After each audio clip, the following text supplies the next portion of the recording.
Abigail never saw herself as pretty growing up. Someone who, in my mind's eye, has the mind of a king, the body of a goddess, and the beauty of a swan, even after 3 kids. She never saw herself as pretty growing up until her late 30s. In this interview, she talks about how she had to man up after she relocated to Canada with her family, with 2 children, a husband, and a baby on the way. How she had to begin to unlearn everything she's known with her banking career and begin to learn tech. How she had to transition very quickly into tech and how she's become a Salesforce consultant and expert in the past 5 years of getting a PR in Canada and now becoming a citizen. She talks about how she realizes in retrospect all the strict rules her father put in place to protect her and build her up only after his demise.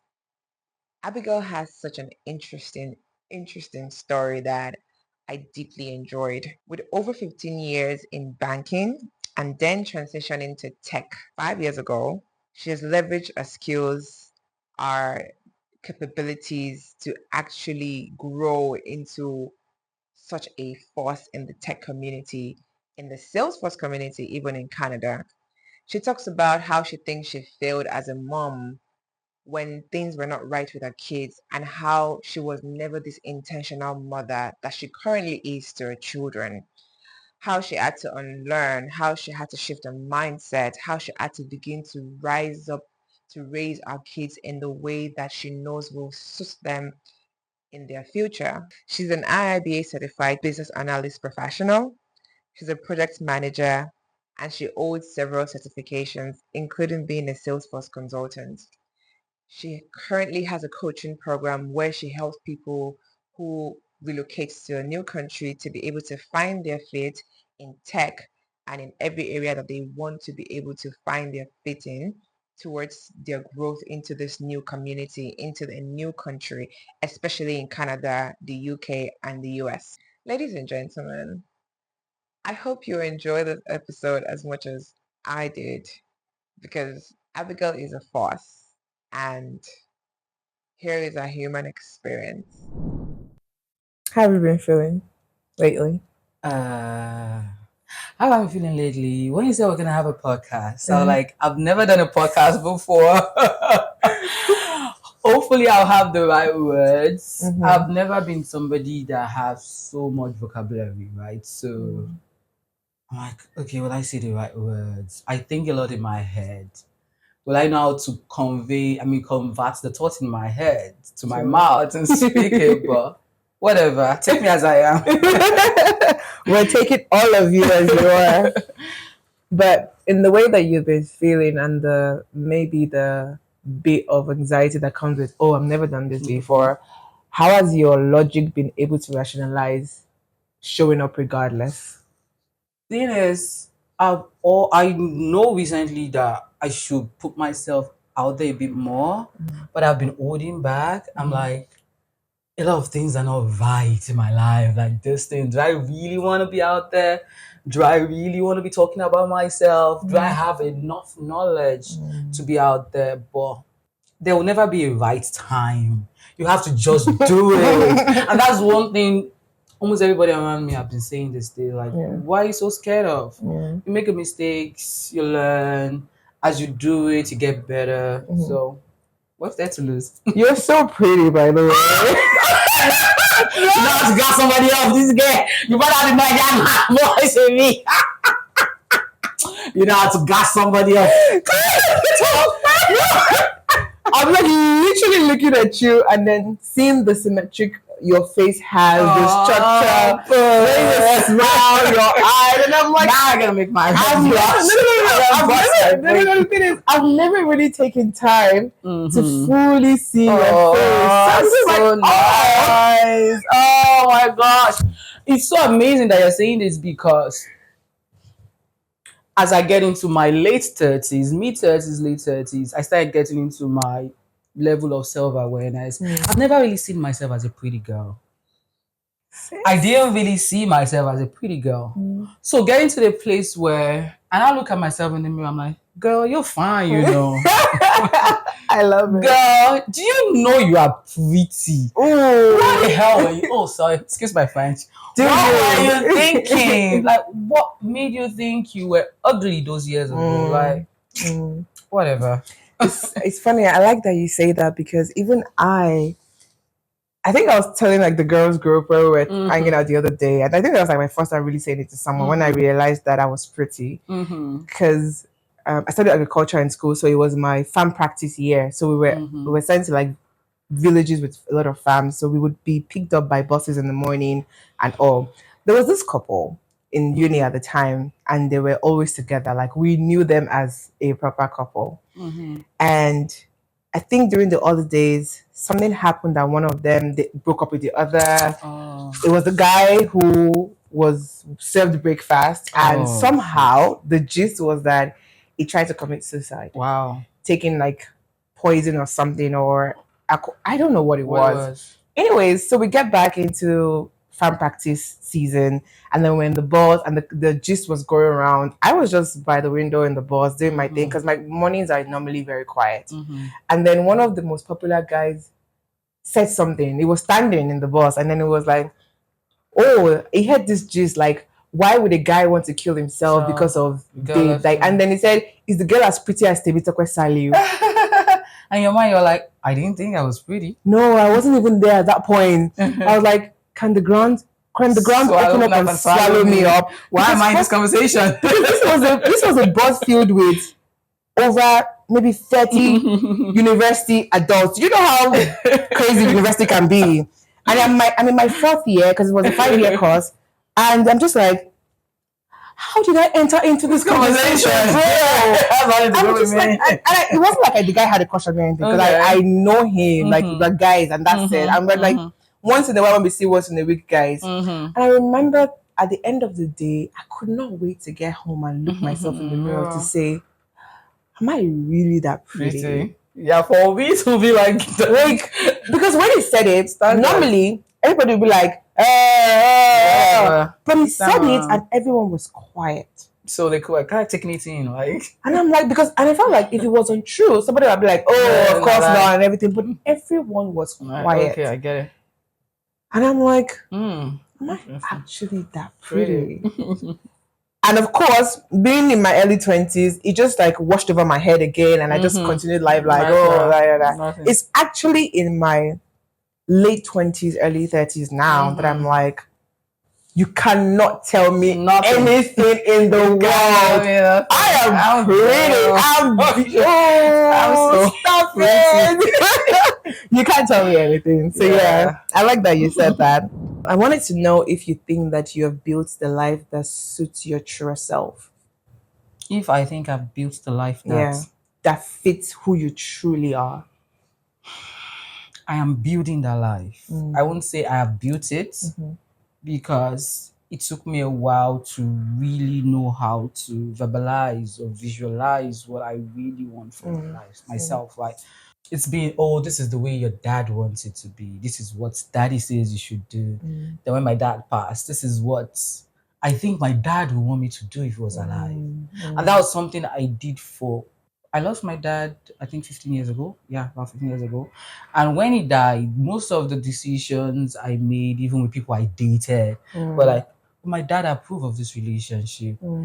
He doesn't like this particular set of people, so I can't date this particular set of people. So I technically made some decisions based on my thoughts of who my dad will approve of, what my dad will approve of. So it took me a while to really come into my own self and start making decisions for myself. So am I there? No, definitely. It's a journey. Life is it's not a marathon. It's a marathon, not a sprint. How they say those things. Yeah. So I'm getting to visualize it, figure it out, and I'm sure I'm gonna get there soon. Yeah, I mean, there's still time, and then personally, I think that you're doing an amazing job with what you've been able to do, build, have, and migrating to even a new country. And I cannot wait to talk about that. I'm like, ooh. What are you like when you are succeeding in a season of, say, constant success, or you have, achieved something that you thought was quite unattainable. And I'm not saying what are you doing. I'm Mm-hmm. saying who are Who am you? I?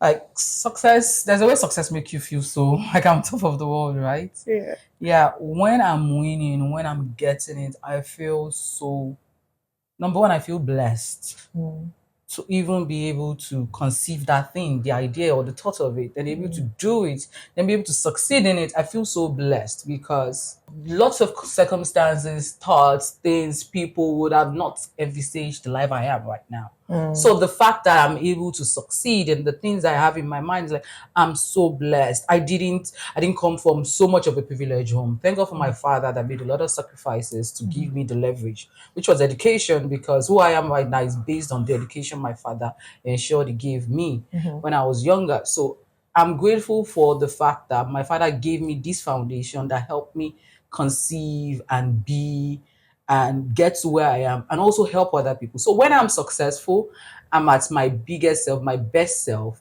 And I always feel like, oh, I need to spread it out to other people. I mm, need to ensure that someone else is also rising up.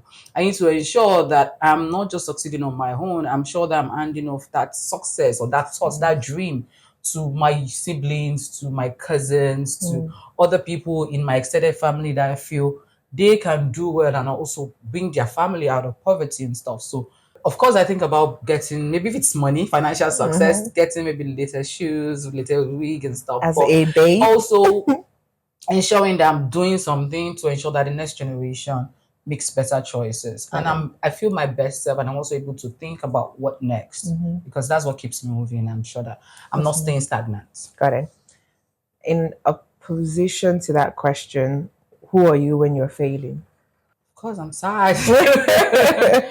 I'm sad. I'm unhappy. You don't see me when I'm crying and I'm unhappy, but I am someone that criticizes. When I say criticize, I examine myself to see what did I do wrong? How did I do it wrong? Why did I do it wrong? So I examine myself so much so I'm able to see, okay, this is why I missed it. Mm, This is how I missed it. mm, So I allow myself stay in that space where I'm able to analyze. Well, I just need to ensure there's a balance so I don't get so deep in it and start crying and mm, miserable, right? mm, But I try to examine myself to be sure, okay, failure, of course, I failed in, okay, well, I say I failed. I missed this. I missed this.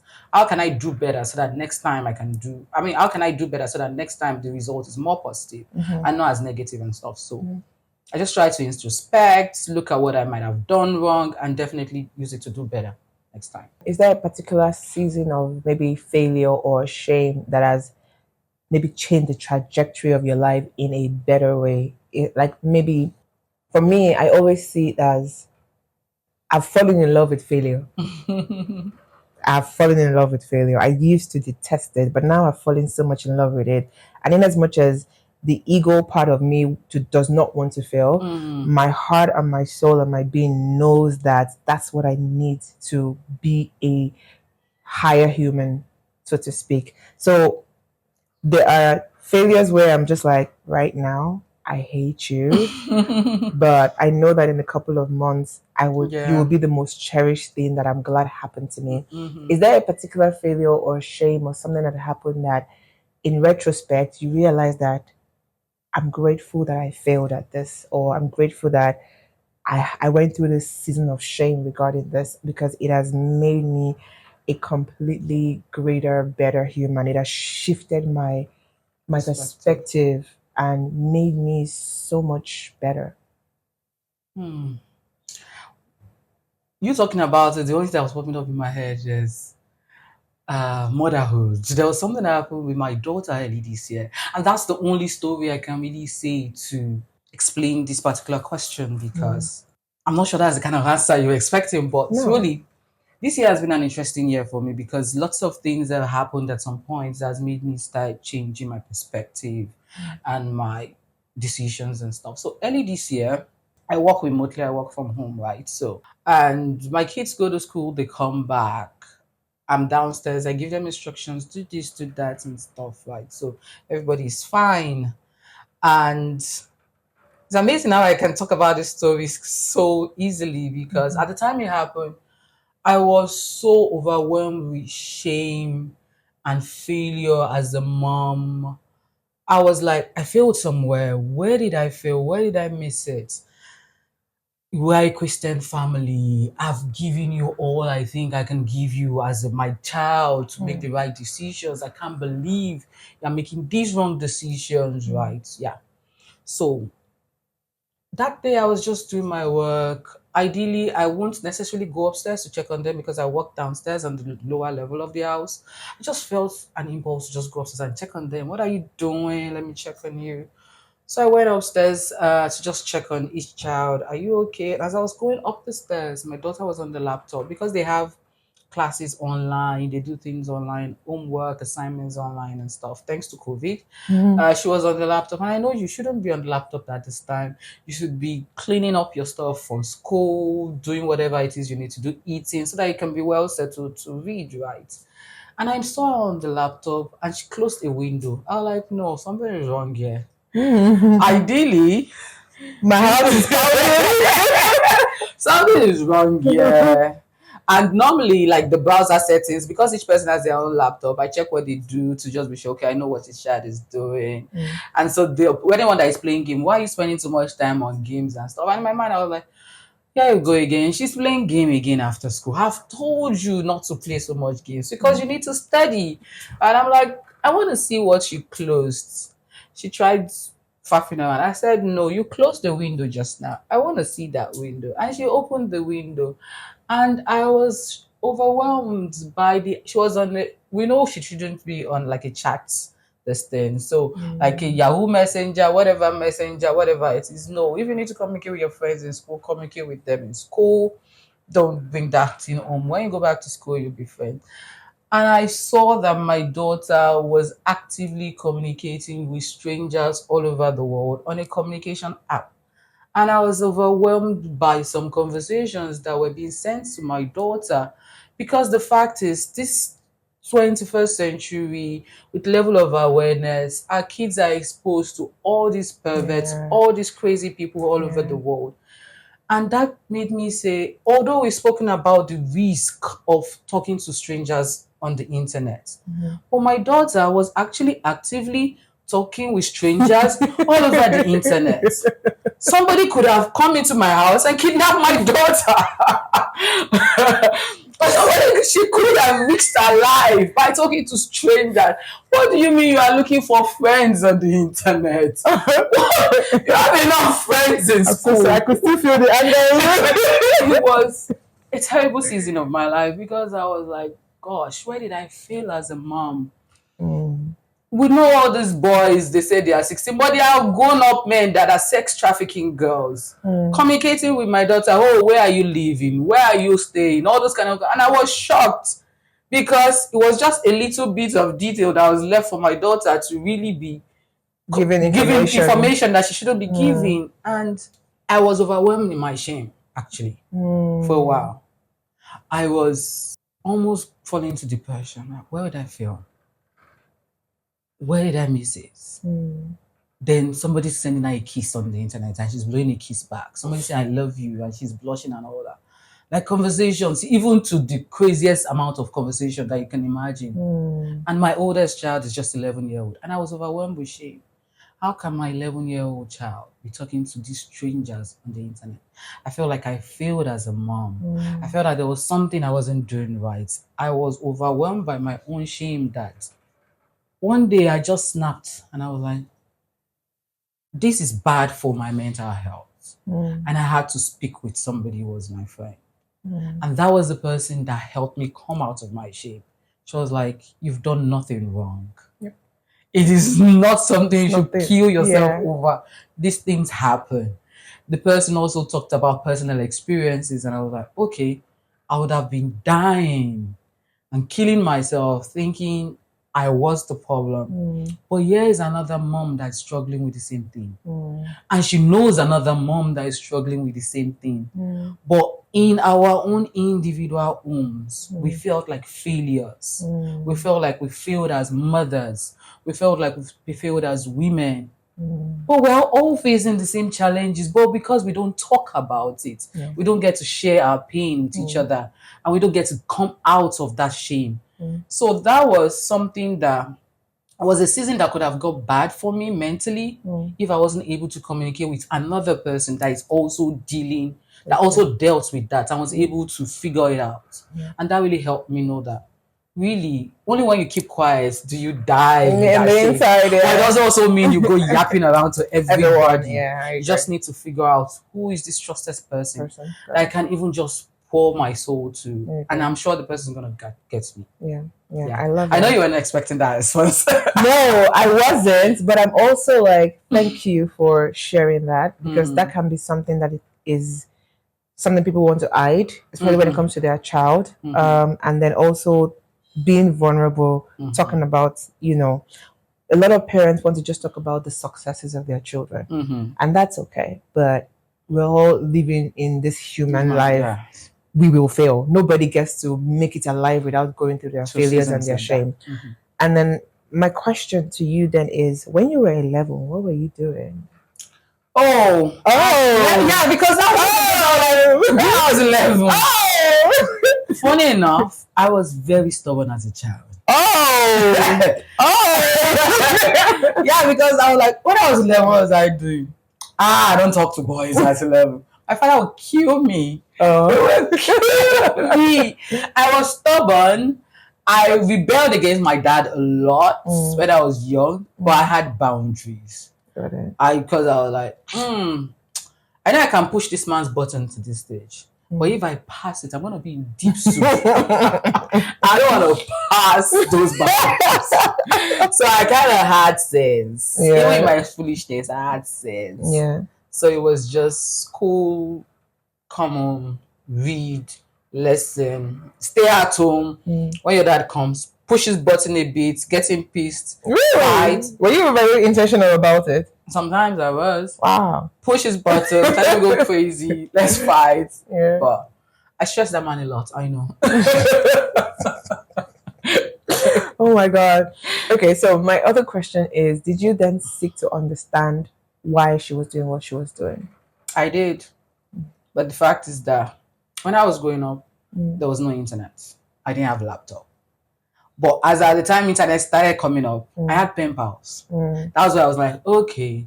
I think when I finished secondary school, like 16, 17, 18-ish, then there was cyber cafes. I would use my money to go to the cyber cafe, to join all these useless rooms, like all these public rooms, to look for pen pals. That's the way they're opening your ears. Because you look at all the extremes you had to go through to actually talk to someone. Why your daughter is just in there, just talking to someone. Yeah, I have pen pals all around the world that was actually chatting with. Things have changed. Yeah. World is totally different. Now the internet is on our lap, on our table, right? But the only thing is, as at then, maybe there were no sexual predators. Maybe there were nobody trying to pick up teenage girls all around the world and sex traffic them. But now things have gotten crazier. So I had to make her see the risk of talking to people randomly, giving off your personal information, your school detail, your deeds on the internet. I made her watch videos of sex trafficking, the way they come into the girls' home, or lure the girls to come outside and pick them up and use them. So that was also a teaching opportunity for me. you. Yeah. And now with her too, you have all these sex talks with your kids, but you keep it minimal. So now we're all I love it. Okay. I love it. Let's talk about it. What do you want to talk about it? Let's talk about it. Let's talk about it. So I love it. It was a learning opportunity for me also. Yeah. I love that something happened and you felt what you needed to feel in a bad way. And I'm sure she also went through her own shame regarding it.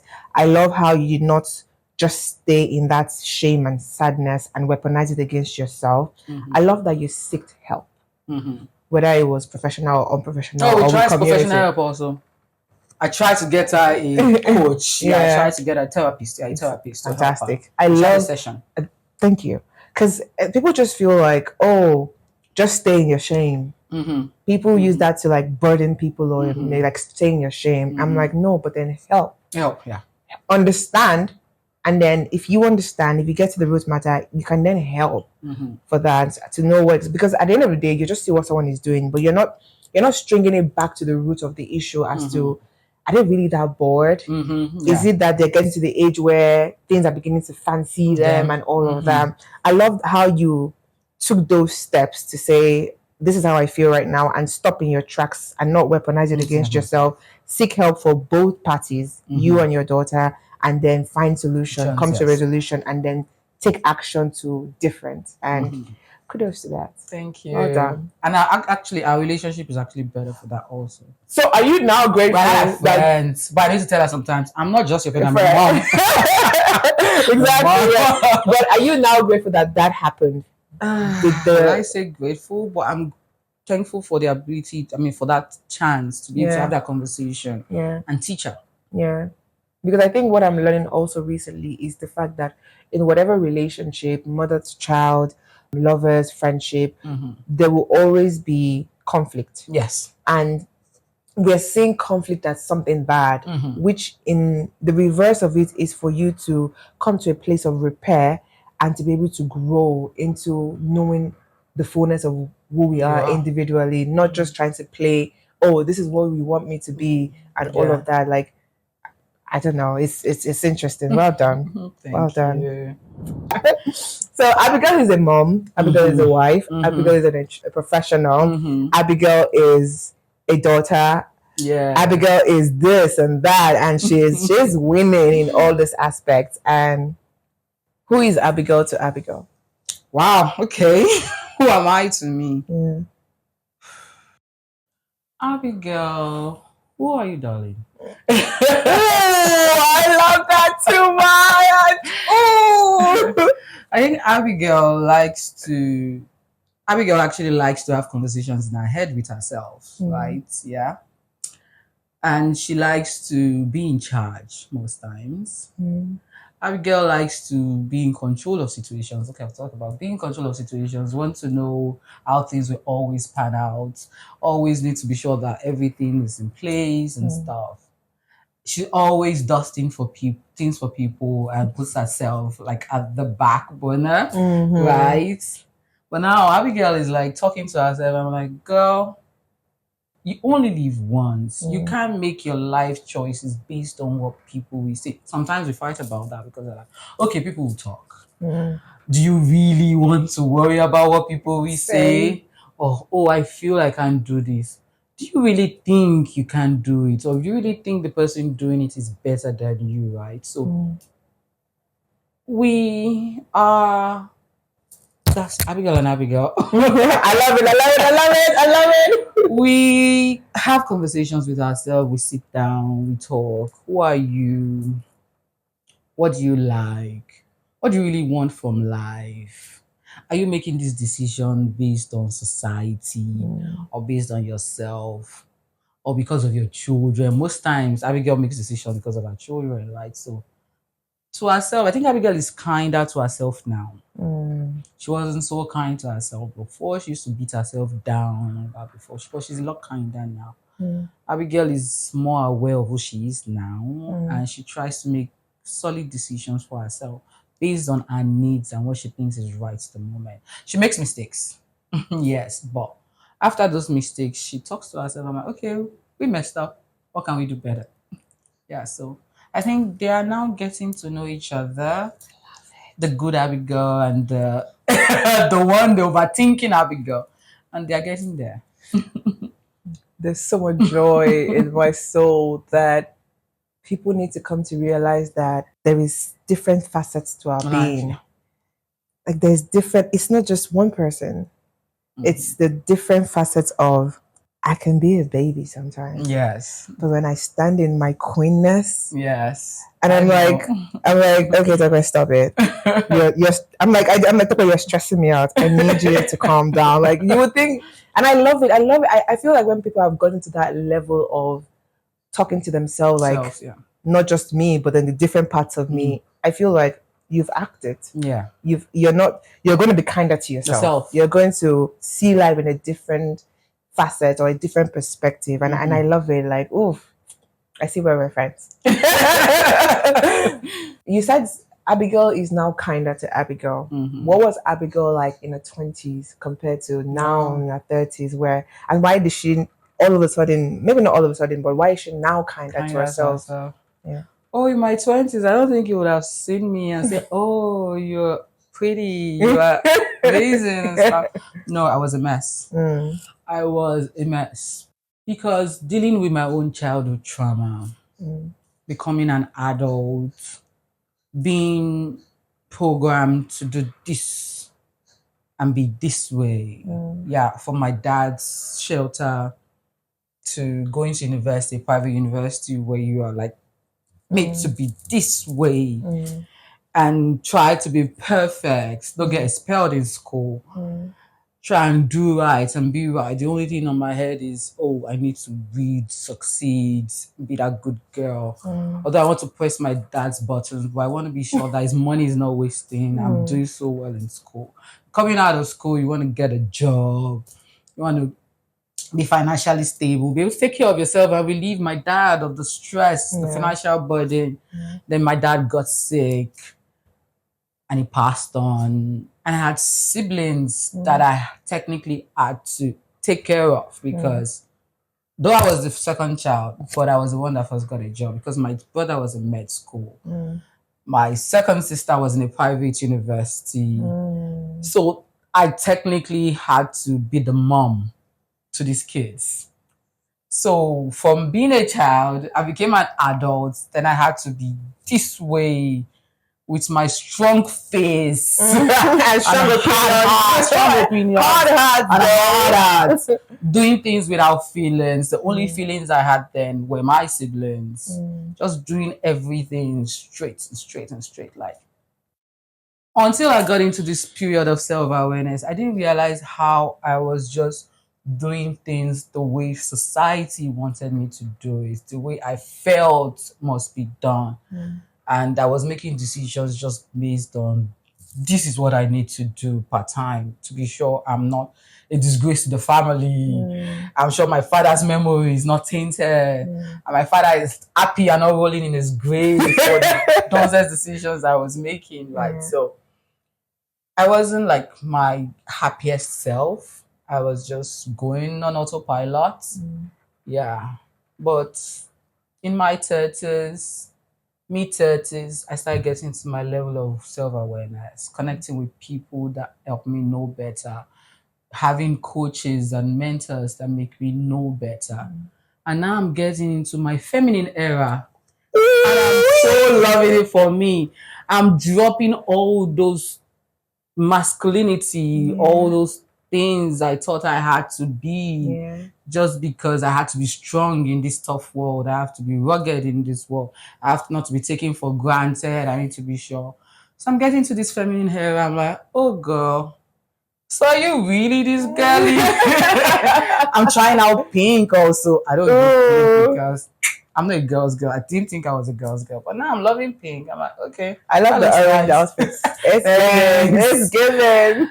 So I'm no longer in that man era. I'm trying to become more feminine, understand my femininity, use my femininity, and be a better person, definitely. I love it. I love it so much because I'm actually in that season as well where I'm like exploring the feminine part of me and it's beautiful. Yeah, it is. It is. It is. I intentionally just like wait till maybe a man is passing to open the door for me. No, because I'm just like, if I don't teach myself this, if I'm not intentional about it, the conditioning of being masculine will continue to, if I don't stop in my tracks, it will continue to happen. And I have a follow-up question regarding that as to how did that masculinity in you, in as much as you had to build it to survive at that point and take care of everyone and do everything because again you were like the first African daughter and there is a responsibility that comes with being the first, being the first daughter, a first child or all of that. And how did that affect other areas of your life? In what are the areas they affected positively and negatively and how did it happen? Is it clear? Yeah, totally. Areas they affected positively was that I knew there was a goal, irrespective of whatever limitations or whatever lack I thought was existent at that time. I If my sister's school fees needs to be paid, I know it had to be paid. And I knew how to get a legit way. Not by selling my body, not by begging around, but how do I get this money? Who do I need to ask? Who can I ask for this money? And how do I ensure that I pay the money back so that I can pay the school fees? So it's made me know, okay, now I need to step up to responsibility. These I need to do. How do I get there the right way? And ensuring that, oh, if I need to save for it, I'm saving for it. If I need to ask somebody, give me, I will return. And that is why I learned the place of being what's it called? Being, do I say faithful? No. Integrity, yeah, my integrity. Because if I ask you, give me this money, I'll give you this time. I have to ensure I pay back so that my name doesn't get soiled. So I have to ensure everything that needs to be in place for my sisters, or I need you, she needs this, I need to ensure she has it. Because I don't want my sister doing what I don't want her to do to survive. Or I need to do this for myself because I don't want to do this to survive. I need to be sure that my name is not tainted, my integrity is not tainted, my faith in God is not tainted. So I needed to do whatever it is I needed to do. So it kept me on the straight path. You are the man, you are the dad, you are the mom, figure things out and ensure that things are going well. Yeah, that was the positive side. The not so positive side was that I wasn't soft. I wasn't particularly soft. When I make a decision, I need to do this, I do it. I don't put emotions into it. I do it, I forget, okay, this is my obligation. This is what I need to do. By this time, this is my expectation. I don't think about emotions, not thinking about, oh, is this right? Are you feeling this way? Are you sure? No, I'm not asking myself questions. Just do it. Because you have to move. You have to move. I just need to do it. Then also, I didn't think friendship was serious. I didn't have friends. I don't do friendships. What do I need friendships for? I don't need friends. I don't have that energy for feminine bickering and fighting and following up with my friends or being a friend. And for the longest time, I really didn't do friendship. I only have one friendship at a time. Like, you are my person, okay. You are my person. Autant. Anything outside that is extra. I don't have energy because I don't even have energy to be following up with you. How are you? Are you okay? Are you dead? I don't have that energy because I have things I'm working at. Until I started now becoming more into myself, then realizing that people actually make sense. I need people. I need people in life. I need them for my sanity. I need them for my growth. I need them for my mental health. And it's been interesting looking back. Even me now, in retrospect, I'm like, okay, that was who I am. It served its purpose at that time. It did. But now we have to do better because life is changing. I am changing. Yeah. I love it. I love it. I'm grateful. I'm grateful that you're able to give these answers of who you are. I love it. What is the most courageous thing that you've done that most people do not ascribe as courage? For this question, it might not sound as courage. I know because now we're like in the Japa era where everybody's Japaing and we all think it's goals to leave Nigeria, to go to the UK, Australia, wherever. But it's actually courageous for somebody to leave their home, their family, what they've known all this time, your comfort zone, and go to a totally new country, especially if you know nobody. Like, I left Nigeria when I was 31, 32 to go to Canada, where I knew no soul, nobody. I literally just, a friend told me she's going to Canada. And I said, oh, you're leaving me in Nigeria. What am I going to do with my life? Okay, let me apply too and see what it's like. And we got the PR. Okay, where am I going to go to in this Canada? I know no soul there. And she was like, oh, I'm in Ontario, come to Ontario. I'm like, okay, I'll come to Ontario. Like, I did no research. I knew nobody. And I have to get to this place and sleep in somebody's sitting room with 2 children and a pregnancy. I had to sleep on the inflatable bed, me and my kids on it, and nothing, knowing what the future holds. But from one sitting room, we're able to get our basement, stayed in the basement for 4 years before moving to a house. That is really courageous. We don't, people, when someone tells you, oh, I'm going abroad, okay, some people have money, they can rent this, or they have Mm, friends or family they can mm, stay with. I didn't know it. So the person that housed me was technically my brother's friend from Abeokuta. She didn't know me before then. But mm, my brother just called her to say, oh, my sister is coming to Ontario. She doesn't have a place to stay. Do you mind housing them for like a week? Like, okay, no problem. And I stayed in a stranger's house. Stranger just quote unquote, because now she's like my sister, right? mm, I stayed in somebody's sitting room with my two kids and a pregnancy and my husband. mm. Then from there moved out. Figured out, okay, what am I going to do with my life now in this cold country where I know no soul? I don't have the privilege of being stupid. I need to do something, man up also, Mm, and be sure my kids do not suffer. mm, All that kind of stuff. So it is totally courageous for people to leave, especially when there is no reason to want to leave Nigeria. I left in yeah. 2018, yeah, Mm-hmm. when I really had no reason to want to leave because I was doing well at work. Yeah, because I was you I were a was banker. I was working in the bank. I Mm, was a BO looking forward to my promotion to be an AM. mm. And I really had What no is reason. BO? What is AM? Banking officer to assistant manager. Got it. Yeah, Okay. so I was earning well enough. Mm, I was okay in Lagos, doing well enough for myself. mm, And I left that to go somewhere and just be everything. That is totally courageous. So for all anybody you know that is jackpying, mm, especially when they know also where they're going to, mm. just know that they need your prayers and they are totally courageous and strong for making that decision. Yeah. Yeah. Done. My heart is melting. My heart, like, I'm like, bro, that is something. Well done. Well done Mm. to you and your family. So what's the most significant belief that you had to let go of? Because Mm. you said, oh, I was doing so well. Why? Why did you leave knowing you were doing so well? Honestly, at that time, I didn't know why. Right. Because I always believe in the Nigerian dream. Even now that I'm in Canada, I still Mm, believe there's so much to be done back home in Nigeria. I mm, always believe in the Nigerian dream.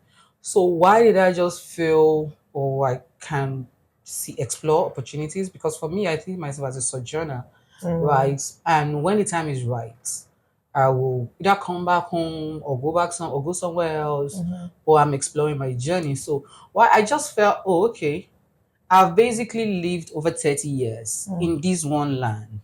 The only opportunities I've had to go out of this place is just a quick trip to the UK for vacation, mm, right? mm, What I know about myself, my life is basically society back here. mm. There is a whole world out there that needs to be explored. I love it. Do I want to make myself a local champion? Do I want to Mm, keep my kids as local champions? mm. No. Okay, let's see what the world has to offer. Let's Love see it. what I can learn out there. Whatever I learn out there might totally be useful for me to Yeah. bring back home and Yeah. be a better person. Yeah. I love it. I love it so much. I love it so much. How do you, now that you're living in a Western world, so to speak, compared to back home in Nigeria, how do you approach the process of unlearning like the deeply ingrained culture or societal ideas? Because back home, culture is a big Big thing. deal. So much that it can be really bad for you. Mhm.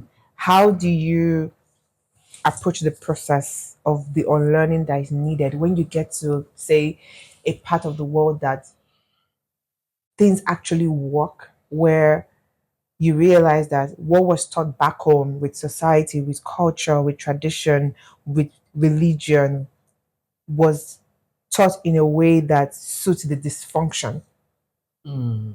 And then now that you're in a different place where things are functioning as they should, what are the nuances and the differences that you're seeing, and how are you unlearning those things? Because I also live in the UK, and I know how people take those conditionings Over there. into a new system. Yeah. Like, Nah, are it you can blind or work. something? It can Are work. you It blind or something? can work. How has that process been for you? It's been interesting, yeah, because fact is, if you go with the Nigerian mindset of a lot of stuff, Mm, and you go over there and you do those same things, you're going to limit your own growth, yep. your progress, and you might do things that are actually against the law. Mm, mm.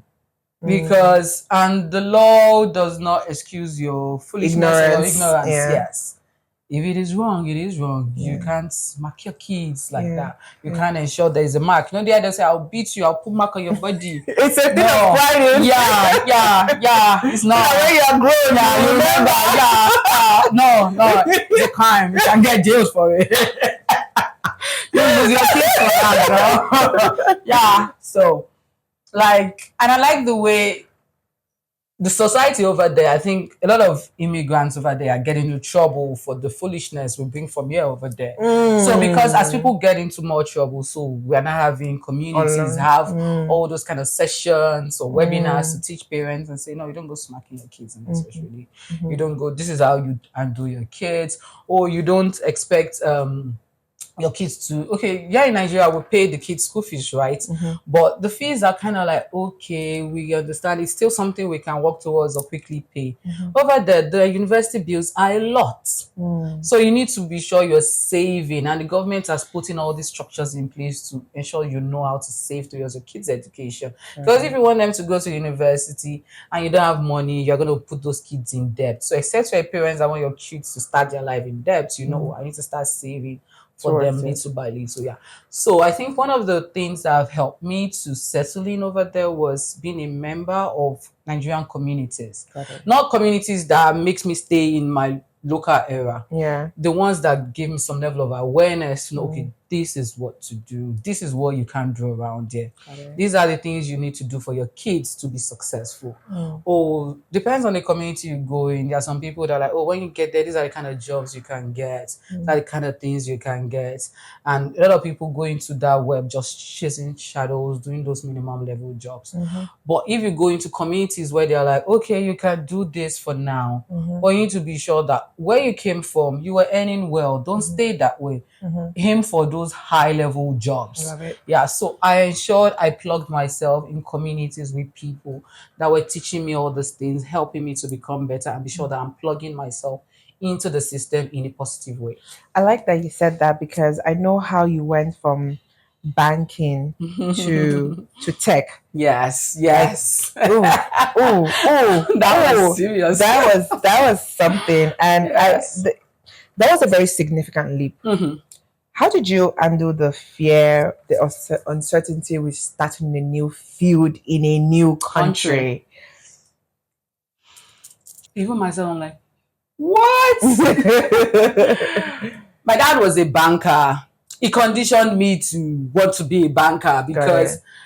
when I wanted to go to university and it was time to select my course, he picked accounting. Because he Mm. was a banker accountant, I was like, yeah, you'll be a banker, you'll be an accountant. Mm. I was rebellious. I said, no, I'm not doing accounting, I'm going to do economics. Mm. So I switched that as accounting to economics But just because I want to just because I wanted to be rebellious. But when I finished school, I entered the banking system. Tell me, what was I thinking? Yeah, so I was like, oh, finance. I'm always this finance, everything I can, everything. So I was this finance person. But when I got there, I had to look at what I could do. Like, Mm. what can I do?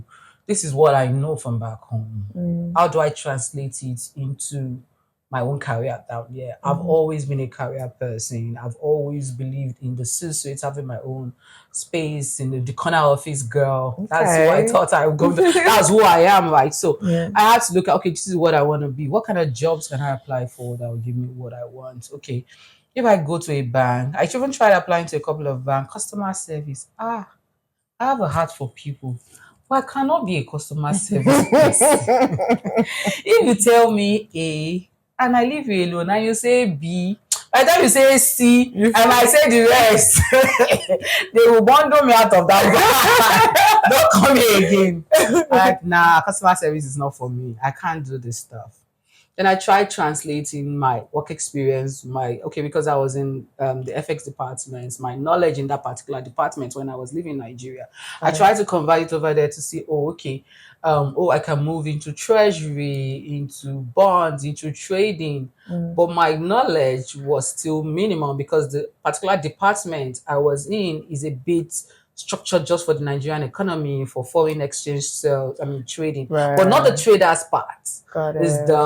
the documentations part, the sorting out who is going to get what money Right. because of the foreign currency issues we have here. So it was specific to the Nigerian problem. Got it. It wasn't a solution that I could translate To over there. another culture, Yeah. another Even economy. though that department was wide and has the FX trading part that could make sense over there, I didn't know all those stuff. Got it. So when I went applied for those roles and I had those opportunity, I had people that connected me and put my resume out there. But when I go for those interviews, I wasn't able to speak the language they were looking for. My little cocoon that I knew is not selling over there. They didn't have foreign exchange problems. They don't have any issues of, oh, somebody wanting $1 million and they having only $200,000. How do they split it among all these clients? No, they didn't have that problem. So there was hard for me to translate it. So I had to go back and say, okay, what do I know? I was in the banking industry for like 12 years. In those 12 years, I've experienced some major changes, some implementations. Okay. Even some projects when they wanted to change the technology, I was involved in the testing activities. I was involved in when the project managers have meetings. So I knew some things about transformation, Got it. about change management. So I said, oh, Yeah. I know this. Yeah. This I know. I can translate it over there. Yeah. So I had to speak with coaches. Oh, this I can do. Oh, okay, so let me train you. Then I went to college though for like a year just to consolidate. I had all this thing, but it is raw, it's in rawest element. I know. So I had to consolidate my knowledge, Love it. ensure it makes sense, and I can communicate it to my employer. Yeah. I went to school, I did boot camps, I had people that were willing to teach me for free. Also, because networks, as I got there, I ensured I was in the right communities. I was speaking, I was active, I was helping people. So people were like, okay, you make sense. I'll teach you, I'll coach you, I'll help you for your interviews. And that was how I migrated into tech as a business analyst. Got it. So from business analysis, okay, I'm out of school. What do I do next? Oh, you can have project management. Do PMP. I got the certification. Okay, now I have this and this. What can I do? Okay, you can intern with me because you went to school. But that is English is different. You must know how to say, okay, I did this project from start to finish. So I interned with somebody. Got it. I learned how it makes sense, how to document, how to speak the lingo to clients, and they're comfortable and they believe you. I know what I was doing. So that was how my partner started making sense. Then during COVID, there were out there in Canada, there were lots of opportunities to teach people how to come into tech. Then that's when I learned about the Salesforce technology. Salesforce is a customer relationship management technology that people leverage. Yeah, so I learned Salesforce CRM, and that's how I gradually moved into tech from being a business analyst to learning about project management to learning about Salesforce to getting my first role as a business analyst, then as a Salesforce consultant. Hopefully, there are other things in front. So everything makes sense eventually. In And retrospect. in retrospect, it's just layer it. it Yeah. on each other, love and it. everything makes sense. I love how you gave yourself time. Yes. I love how you sat down to take inventory of the things that you know. No. Yeah. I love how you translated it into a different economy to say, okay, I knew this from back home. What is it called here? Yeah. Not, oh, I'm looking for treasury bill, this and this and this. I love how you took stock. I love how you transitioned, even in your understanding of, oh, it's a different economy, it's a different society, it's a different workforce. I love how you chose to go to college to consolidate everything that you know. Because I've done that before. When I started my tech journey, before I got into proper tech, I was doing marketing. So I knew how to do paid ads, I knew how to do social media, I knew how to do SEO, I knew how to do all of those things. But it was just self-learning that was jargons here and there. So I had to go into proper consolidation for about 3 months. I went to a proper digital school to consolidate everything I knew. And then from that point on, my career just went from. Yeah. I love how you do your introspection and you know what's next. Yes. I love how you respect the law of movement. Yes. Yeah. Because I've been in situations where people just like, oh, it will work out itself. And I'm a very to work out itself person type of thing, but it's because I understand the laws and the principles and I know when it begins to work out itself. But if I hadn't done that first move, it won't work out itself. Yeah, just wasting everybody's time and all. Because look at how people began to like take interest and help and say, okay, let me intern with me and all of that. I'm so proud of you. I am proud of me too, Like, girl. just in case you don't know what you're doing, there's sometimes we would just like, oh, I have to, I I have do to. it. It's in Yeah, retrospect you realize that, girl, that's what I've been doing, and that's for real. Right? It did it. I was just, like you were just I was just moving, moving, yeah. and until recently, I'm like, girl, do you know what you did with yourself, man? 5 years. This is what you've been able to become. Thank God. That is still like, oh. I know what that is. There is that thing where people do like, oh, when you get to a new country, especially the Western world, you have to do like small jobs first. You have to do like, mundane things first. And there is a part where you can get stuck in that mundane thing. Did you at any point do any mundane thing, and how long and how did you transition? Okay, I think for me, I was blessed in a sense because when I got there, actually, I think I was about 3 months pregnant when I left Nigeria. First of all, hold on, I forgot to touch on that. How are you pregnant? I don't know. I felt pregnant. I felt pregnant with 2 kids. How I did travel you with them. wait, before we get to that mundane thing, how did your mind, and I understand that you were also in your masculine energy, so your mind did not have time to think think it. or No. feel. But bro, two children and pregnant. Are you bonkers? I don't know. I wasn't thinking. Clearly. I was Clearly. thinking. Would you have done it in a different way if you had the chance to? Maybe not. Mm. Because the beautiful thing, I know COVID did a lot of crazy things for people, but I think COVID helped me.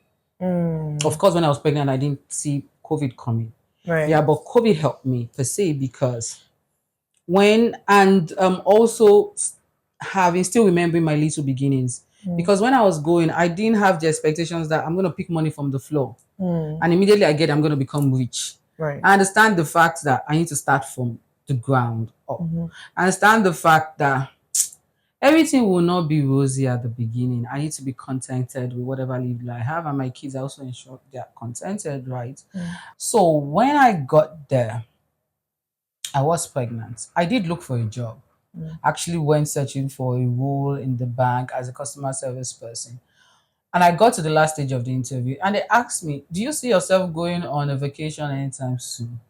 And me, they said, say the truth, wherever it is you are around here, they like the truth. I was like, yes, I am pregnant. I also go for maternity leave. So that made them drop me off. Got it. Okay, let me look for another job now. I was not like, okay, at least I need to do something to earn money while I am waiting, right? And then, okay, we're living in just a 2-bedroom business apartment. Thankfully, my husband was working. What he was earning was enough to pay for Sustain. the rent, yeah, and the government pays for these 2 kids. Got it. So we're able to pay rent with my husband's salary, and we're able to keep the house afloat with food with what the government was paying us. Got it. So we're not hungry per se, we're good enough. Got it. I tried getting a job so that at least by the time I'm done with having a baby, I can come into the system and I won't feel like I wasted a year. But no, nobody was going to employ a pregnant woman. So I sat bank, rent is being paid, food is on the table. You people are not walking around naked. We're fine. Then I had my baby and COVID happened. And that was a blessing for me. How? Because for 2 years, we were living in the house. Okay, I don't know how Nigeria was, but over there, everybody worked remotely for the longest time. Right. Right. So the kids were at home. I didn't need to push my baby in the snow while I'm taking the other two to school. Okay. We're all at home. So I didn't stress out on how do I take care of these 3 children, only me, or how do I figure out my career and stuff. Okay, so they were going to school. They were going to school virtually. I got an admission to go to school also virtually. Right. And the beautiful thing was that I was able to get grants and loan from the government. For your So me school? going to school was paid off by the government That's as amazing. a grant. Yes. Well done. Then I had some extra money on it to care for myself and extra as loan to care for myself. So I was basically at home, taking care of my kids, going to school, becoming better as a mom and as a career person at home. Then when they were all okay and they were able to go out, I got the job. Virtually also. So it was like preparation season Yeah, for it you. was like COVID was like my own beautiful season to grow and be me. I love it. Yeah, so I didn't really stress out per se. It was like a really smooth move for me. All that season, I was just taking care of them, becoming myself. And by the time the whole world opened up, I was also ready to go out. Love it. By the time the old world opened up, I was also ready. I love it. Ready. I love it. I love it. I love it. I love it so much. Okay. You and I have spoken previously, and then there was a conversation about the fact that you were able to get things ready for yourself, even though you jumped into chaos in going to a new country with 2 children and a pregnancy. You people need to be calming down. I don't like stress. That is too much stress. My brain will be asking me questions like, what's going on? You're killing me. My brain will be taunting me. And you didn't just only do that in the midst of craziness and chaos. You equipped yourself.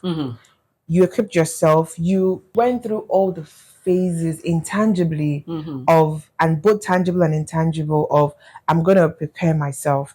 I'm going to find communities. I'm going to be involved. I'm going to learn. I'm going to understand. You gave yourself a lot of leeway to unlearn and relearn. That is powerful. And then you made it. I did try. Don't gloss over it. You actually made it, and you've become a force in even the Salesforce, community in Canada. And I know that you've had to advise people here and there on how to do it as well, because you have a template, both tangible and intangible. And I have said you should make that a thing. I know. People are saying it. Please. You are maybe the second or third person that says, I've done this fantastically well.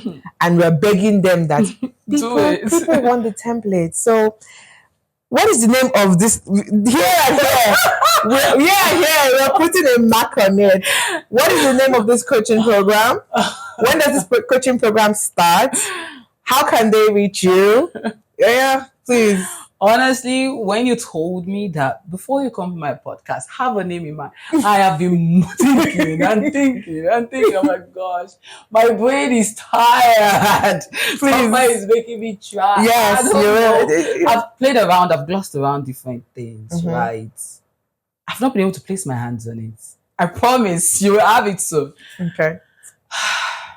But if I'm going to put anything around it to be somewhere around, I don't want to say accidental. I'm not an accidental tech person. No, you're not. Yeah. No, everything you do there's nothing accidental about it. Yeah. So maybe something around being a surgeon, tech person. I don't know.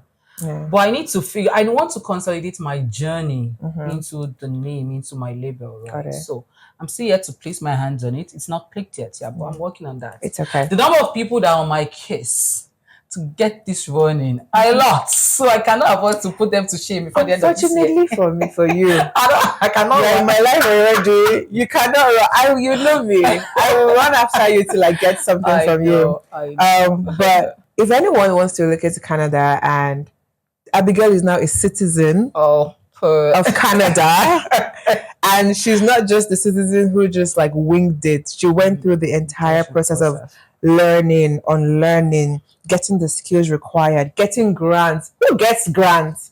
We do. I don't know anyone in Canada that got a grant to learn. That's because information, right? Yeah. Information. She got a grant to be in school while she was preparing for the world. And now the world is taking her on like, I was going to say motherfucker, but no. It's taking her on. And she has an amazing job. She loves her job and she's earning immensely well. So if anyone is looking at, relocating to Canada at the very least, or in other parts of the world, she is somebody who, I think because you're a fantastic researcher is why you're able to ensure you do this. So as a teacher, as a consultant, as as a coach, Abigail, ladies and gentlemen. Yes. What is something that your children do not know about you that if they ever come across this video in the future, you would like for them to know? I think there are lots of things about myself I'm learning. Mm. I think one thing they won't know was that I wasn't always this amazing mom to them. I wasn't always this person that can be an amazing mom to them. Because my goal in life is to ensure that my kids thrive individually. They do well for themselves, they make their decisions for themselves, and they know that even if they make mistakes, their mom has them. They should not be scared to come back to mommy and say, Mommy, I messed up. Mommy, I need you right now. Mommy, my strength is failing me. I need you. So I don't want them to be scared. So that is the mom I'm becoming for them. But they won't know that I wasn't always this person. I was the person that was out there trying to make things in the world, but having house helps, people back home, taking care of them, and not really being present. Yeah. Not having that me time with them. But now I'm that mom that my daughter can come and say, Mommy, I want this, I want that. Okay, Mommy, I want to go watch this movies. I'm like, okay, let me think about it. Oh, Mommy, I want to go for play dates. I'm like, okay, let's negotiate on what you can do and what you cannot do. Right? What changed? I think networking with other people, having other people as friends help me. Yeah. And my perspective also changed leaving Nigeria, really. Because I realized that the world has really, I can't be a parent the way my dad was a parent to me. And expect my kids to turn out differently than how I turned out. Ooh, or make different choices. I love it. I love it. I love it. I love it. Yeah. So if I want my kids to like be this way, or I think they should, whatever they want to be this way, but support them, I need to be a different parent. I have to unlearn the things I thought I should be doing as their parent. Got it. I have to, although not like I'm just the free, do whatever it is. No, you're I'm not. very intentional in my parenting, and I'm faith based also. Got it. But I just need to parent differently. Yeah. Talking about faith based, what are the faith based learning that you got from your parents that you're passing on to your children and you're putting a stop on? First off, is like God. Everything is God. Like all I have, all I am, my whole essence is God. Human beings will fail me, they will disappoint, but knowing that only God will be there for you part time. That I think is one critical thing my dad left in me, because he's just somebody that was backed by God. Right. So I learned that also. And one thing my dad used to do a lot was that he's very giving. He has his hands are open. As long as you have food in the house, you're not naked, you're going to school. My dad can give his clothes to anybody. And I'm almost like that too. I have food, my kids are fine, I'm not hungry. If somebody asks me for something, I'm like, but I'll figure out, especially if the person tells me it's food. No, you cannot leave my place hungry. Yeah. So my hand is like this open also. So the ability to giving is like, I realize that giving is like the water that, the water that waters whatever it is I plant and makes me successful. Yeah. Got it. So God and giving. Got it. So what's the thing that you're not passing down to them? Wow. What's the thing I won't pass to them about my faith and my beliefs? I think it's maybe a part of our religion where we're growing up is when you sin, like hiding that your sin. Stay overwhelmed, like God is mad at you. God is mad at you, you don't vex God. Like sinner, we have to condemn you. Have to crucify you. Nah. God is different. His love is so overwhelming. He knows you're gonna mess up before you mess up. When I found that out, I was like, damn it. Guy. He's my guy. Yeah. So when I realized that my relationship with God is not based on what my pastor says, it's my own relationship with him. And that's what I want them to also have, their own personal, and I ensure I tell them, you have to have your own personal relationship with your God. Yeah. And that's what will keep you grounded. Nobody will be able to manipulate you. No pastor will be able to manipulate you from the pulpit and say, God said, you go ask I'll go ask my God myself. Yeah. Yeah. I love it. I love it so much. What would you say sums up your human experience in a, give me a context, a story, a word, the entirety of your existence up until now. If you would say this is what it is in any form. Well, I would say entirety of my existence. It'll be my name. There's one thing recently I've started like learning more about my names, Hmm. and they are pretty. Most of their meanings are pretty profound to me. Abigail, as simple as it is, and it sounds like English or that lady that was the wife of the man that misbehaved to David and stuff. No, Mm-hmm. the meaning of my name is a father's daughter. Yes. So when I realized I'm my father's daughter, not just my earthly father, my daddy's father, my God, I'm his daughter. Like he loves me as his daughter. Most things, there are some things that happen to me in life that I'm like, it was God that saved you, this girl. Oh. This thing could have gone differently. Yeah. But at every single time, God always come true for me. No matter how I'm at the deep end, I'm falling, or I'm like in a position of need and it's as if nothing's gonna happen. God just always come true for me, per se. So I realized that I am technically the apple of God's eye. Irrespective that every time God has always shown up for me. I not gotten to the place of shame where I am totally beaten and broken and can't come out. Just at that diamond, God steps up. So I'm like, yes, I am actually my father's daughter. Got it. I love it. I love it. One more thing that I've been meaning to ask. You talk about your dad a lot. But you talk about it like, I just want to rebel. I just want to rebel. I just want to rebel. But in retrospect, you are your father's daughter. Yes. You are your father's daughter. That's true. And would you have made it any easier for him if you got the chance to? Maybe. And would not. you have? We're still doing this. What is the thing that you wish you could tell him if he was still alive?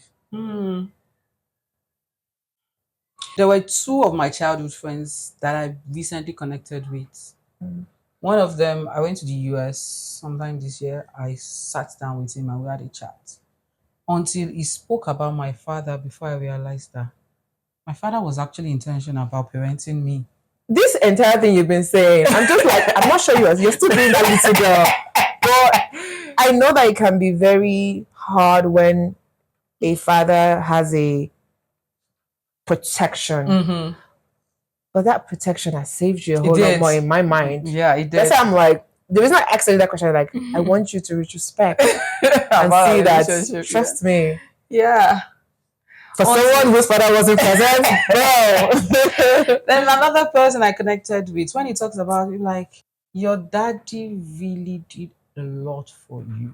That even he was my brother's friend. That anytime they're talking to my brother and they're like, oh, go miss your dad, like, no, it's only my sister he listens to. No, it's only my sister he does that for. No, it's not. And my man, I'm like, my man was so hard on me. It was so mean. I didn't have friends. When I come home with anybody, we sit the person down and ask person question. What are you doing here? Don't you have a father? Don't you have a 20 you should be doing at home? So like, why is it so mean? I didn't have friends. That's why it was hard for me to have friends in my start of my life. Because what do you need friends for? You go to school and come back. So now I read. Now I'm walking on the streets. You cannot catch me talking to anybody. Anybody hears my father is coming, they will run away. As in, you don't have fear. You know they fear. Is that man's daughter I want to be following? You're like, there is something on your brain. I will be downstairs at the gate, pressing bed. Everybody in the house knows. Like, we come back, hello, she left with man. Like, that is my enter. That was how my dad was. But actually, he was intentional about raising me. He wanted the best for me. I don't think my father on his own could actually afford to have sent me to the private university when he did send me. But when I finished school, I stayed at home one extra year, and it was like, and Covenant's now open, staying at home again. You are going to school. I said, no, I'm not going to Covenant. Say, I want to go to Unilag with 213. I entered Unilag. I was looking for who will get admission for me up and down. When I got home, do you have admission? No. You are going to Covenant. Say, I've done the what's the called, entrance examination. They are giving me admission. I did not leave the house. My father carried me one day. I don't think I had a lot of things inside my bag. He bundled me to the school. He paid the school fees. Like she's resuming. They say, this case is almost closing. Maybe today or something is the last day. She's registering today. She's coming, but she has to carry her. I got to school that day. They brought my things to come and meet me. No, so in retrospect, I was like, it was actually intentional because as I was finishing my SS3, he registered me for ATS, like the very start level of ICANN. By ATS3, I think I had my ATS3 by the time I was entering year 1. By the time I was in year 4, I was almost done with ICANN. Yeah, I was almost done with ICANN. By the time I was finishing, my father was telling his friends that when she comes out of school, she will be working on the island. I don't want her to be going to work on the island for Malakoko. He was staying at Alako. So because of that, I will buy a land at Lekki, Songotedo, so that when I finish building it and she needs to go to work, she'll be going to work for my house. My father bought that land, started building it, didn't finish building it. God bless his memory. Started building it. When she start working, she'll work on the island and she must be close to her office.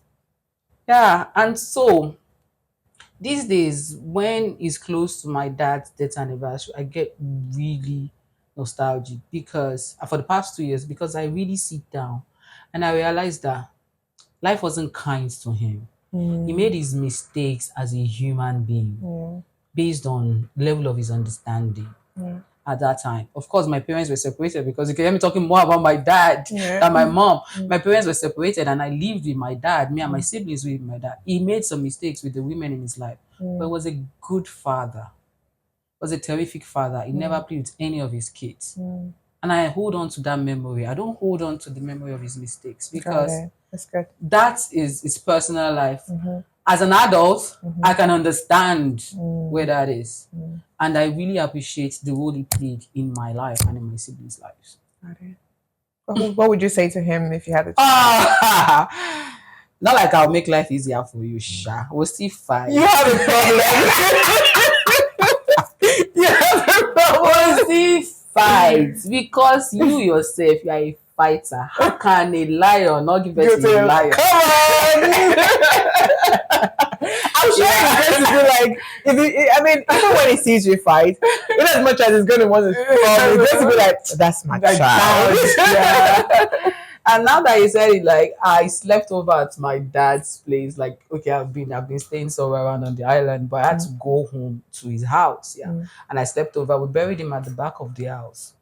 So when I woke up in the morning, first thing in the morning with my nightgown, I didn't bother wearing anything over it. I just came downstairs and I stood at his graveside for about 15, 20 minutes, just talking to him about my journey, his grandkids, my mistakes, my regrets. And I'm like, I wish you were here to correct me and help me, or help me make better choices or different choices. But now I understand you. I understand your mistakes. I see your regrets. And I'm not mad at you. That's it. I'm at a place of peace when it comes to talking about my dad. I think you raised an amazing child. I think so too. I think that who you've become today, in as much as no one gets to make it without that trauma, the identity you have of yourself, I don't think you had to struggle with identity and intentionality and boundaries like some other people would have. And I think for that, I never met him. I never met him, but I'm like, wherever it is, hats off to him. Yeah. Like, I know you, I see you, I study you, and I'm like, that's a woman. That is a strong, solid woman. Thank you. Thank you so much. I didn't expect it to sound this way, girl. But it's me. Come on, I don't play. Yeah, it does. Well done. Now you're gonna make me start thinking. I'm like, wow. I told you when people leave the podcast, they come back to say, "Oh my God, I'm thinking." Nice. Well done. Thank you so much, Dr. Yay! Abigail people. Abigail people.